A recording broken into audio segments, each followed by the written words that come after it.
कृष्ण जन्माष्टमी प्रेम भक्ति और दिव्यता की कहानी।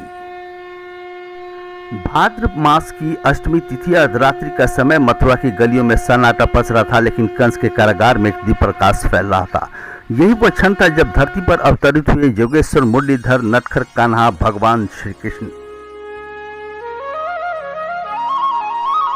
कारागार, माता देवकी और वसुदेव के साथ दिव्य बाल कृष्ण का प्रकट होना। कथा शुरू होती है अत्याचारी राजा कंस से, जिसे आकाशवाणी ने चेतावनी दी कि उसकी बहन देवकी का 8वां पुत्र ही उसका अंत करेगा। भय और अहंकार के वश में आकर कंस ने देवकी और वसुदेव को कैद कर लिया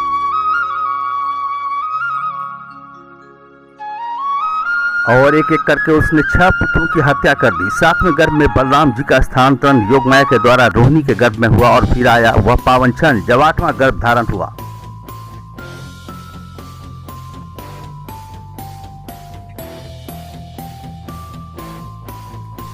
भाद्रपद कृष्ण पक्ष की अष्टमी अर्धरात्रि का समय। कारागार की जंजीरें टूट गईं, दीवार अपने आप खुल गए और प्रहरी गहरी नींद में सो गए। दिव्य प्रकाश के बीच श्री कृष्ण प्रकट हुए, 4 भुजाओं में शंख चक्र गदा और पद्म धारण किए हुए।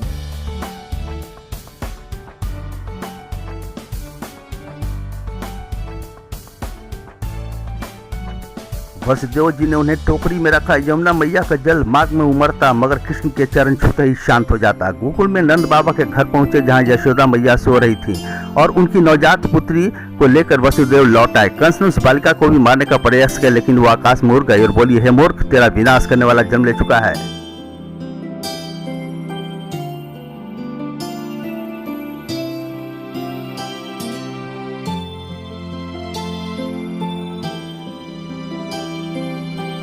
आज जन्माष्टमी के दिन मंदिरों में घंटियां बजती हैं, भजन कीर्तन होता है, श्रद्धालु उपवास रखते हैं और मध्यरात्रि में झूला झूलाकर बाल गोपाल का जन्मोत्सव बड़ी ही खुशी से मनाते हैं।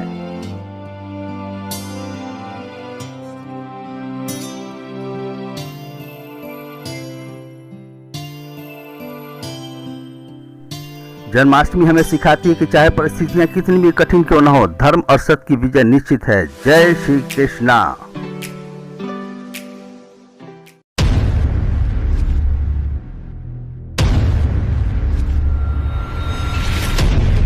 कृष्ण केवल एक देवता ही नहीं बल्कि जीवन के मार्गदर्शक हैं। उन्होंने गीता में सिखाया, कर्म करो, फल की चिंता मत करो। आज भी यदि हम उनके उपदेश को अपनाएं तो जीवन की हर उलझन सुलझ सकती है।